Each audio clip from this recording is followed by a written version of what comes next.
together? Whoever loves me will keep my word, says the Lord, and my Father will love him, and we will come to him.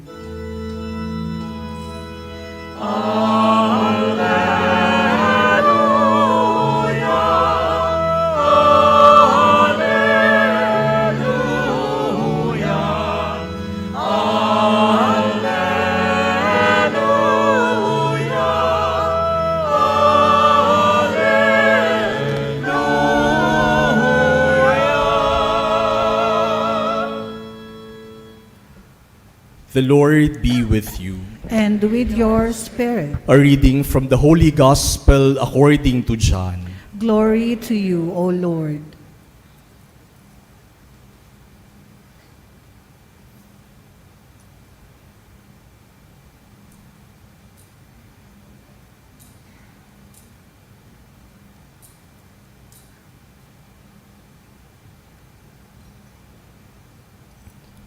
Jesus said to his disciples, "If you love me, you will keep my commandments, and I will ask the Father, and he will give you another advocate to be with you always, the Spirit of truth, whom the world cannot accept, because it neither sees nor knows him.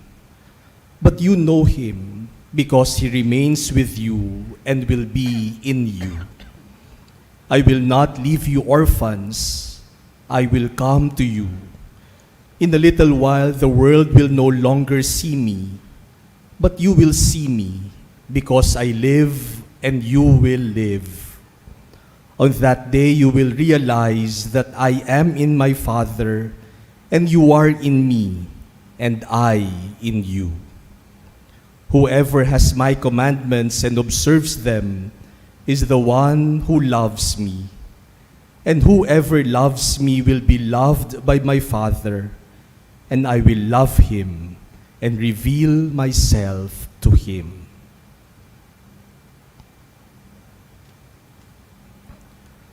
The Gospel of the Lord. Praise to you, Lord Jesus Christ.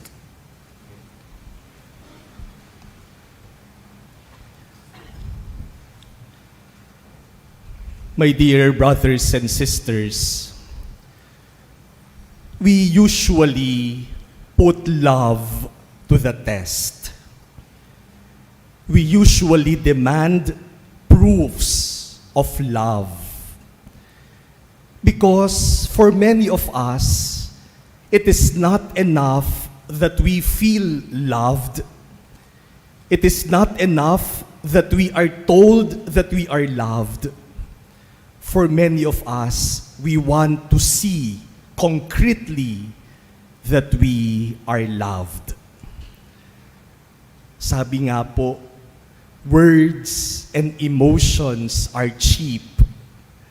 Love is seen in deeds. Kung mahal ka, hindi lang ipararamdam sa'yo. Kung mahal ka, hindi lang sasabihin sa'yo.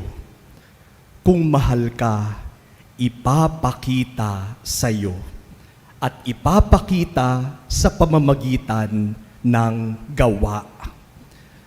That is why sometimes we tell people, if you love me, then you will do this. Or if you love me, then you will not do this because it will hurt me. If you love me, then you will give me this.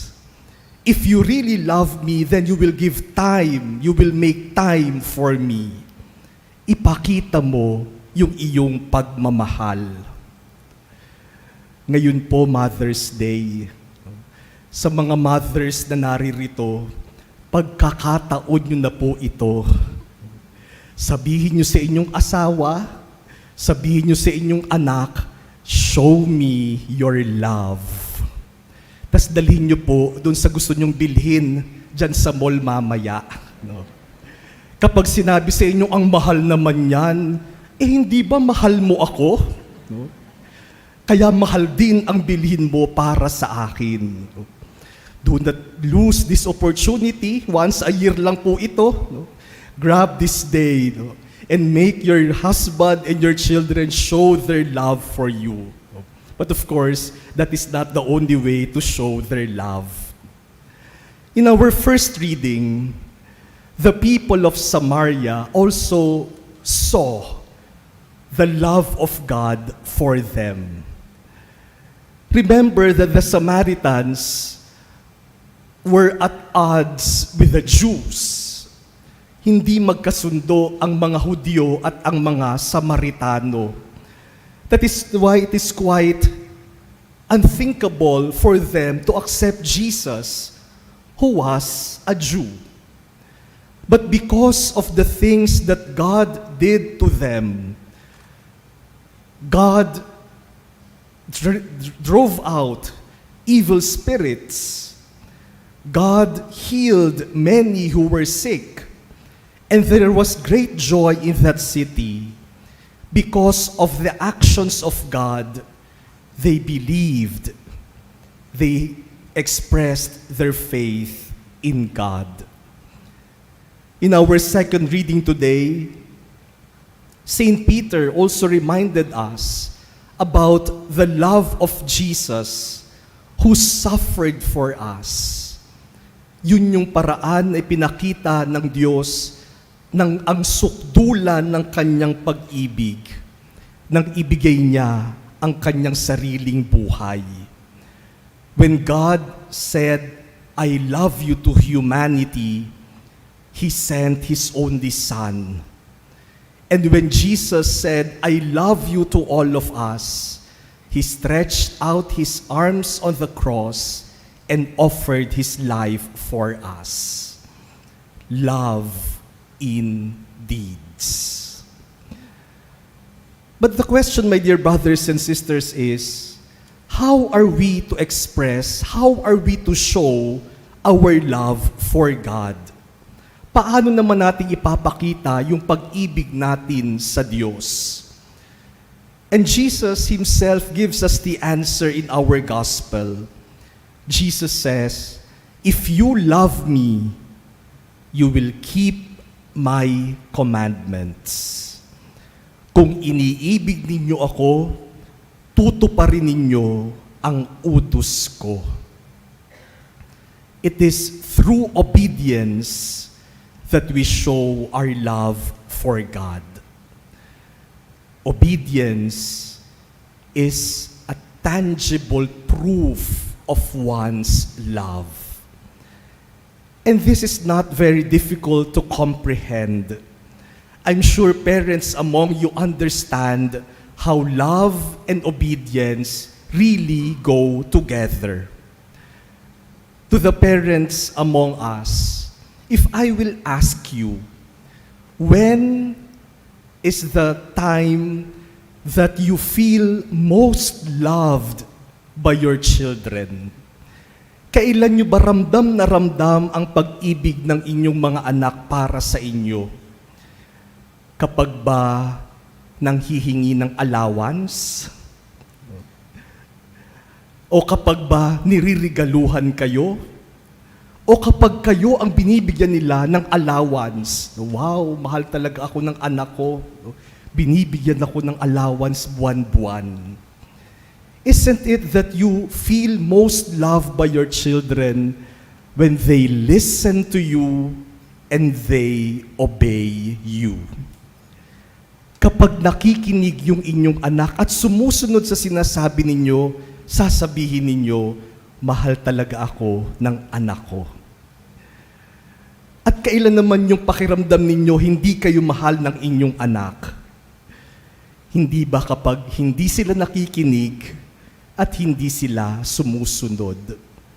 Kahit na magbigay pa yan ng maraming regalo, kahit na linggo-linggo pa yung magbigay ng pera, kung hindi naman makikinig at hindi ka naman susundin, sasabihin mo, hindi ako mahal ng anak ko. Obedience and love go together. Ngayon pong Mother's Day, no, siguro kung tinitingnan ninyo yung social media, no, iba't ibang social media platforms, napakaraming posts tungkol sa mga mothers. Kanya-kanyang pagandahang ng picture kasama ng kanilang nanay. At pagandahan din ng caption, "The best mother in the world. I love you, Mom. You are God's gift to me." Ang gaganda ng mga caption. But how do we really want our mothers to feel our love? Is it just through our posts on social media? May mga nanay nga nagsasabing, "Pag greatest gift ka pa dyan, hindi ka naman sumusunod sa akin. Pag greatest mom in the world ka pa dyan, pasaway ka naman." Maybe even if we do not post anything on social media today, let us just make our mothers feel special by listening to them, by giving them time, by obeying them. I'm sure they will feel our love. Hindi sa social media nararamdaman ng pag-ibig. Nararamdaman ng pag-ibig sa presensya, sa paggalang, sa pakikinig, at sa pagsunod. Obedience and love go together. If you love, obey. And if you obey, let it spring from your love. My dear brothers and sisters, Jesus invites us today to show our love for God by obeying Him. I'm sure we all love God, no doubt about that. Kung tatanungin naman tayong lahat, mahal mo ba ang Diyos? Sino ba naman ang magsasabing hindi ko mahal ang Diyos? Lahat tayo nagmamahal sa Diyos. Nagkakatalo lang sa ating pagpapahayag ng pagmamahal na yon. We love God, but the question is, how do you show your love for God? Do you obey Him? Do you follow Him? Or do you insist on your own will, on your own plans for your life? Sumusunod ka ba sa Kanya? At isinusuko mo ba sa Kanya ang iyong buhay? That is a daily struggle. And so every day, may we hear the words of Jesus telling us, "If you love me, then keep my commandments." Kapag natutukso tayong gumawa ng masama, o manakit ng kapwa, o magsalita ng masama laban sa kapwa, o manira, tapakan, hilahin pababa ang kapwa, may we hear the words of Jesus telling us, "Do you really love me? Then keep my commandments. Love your neighbor."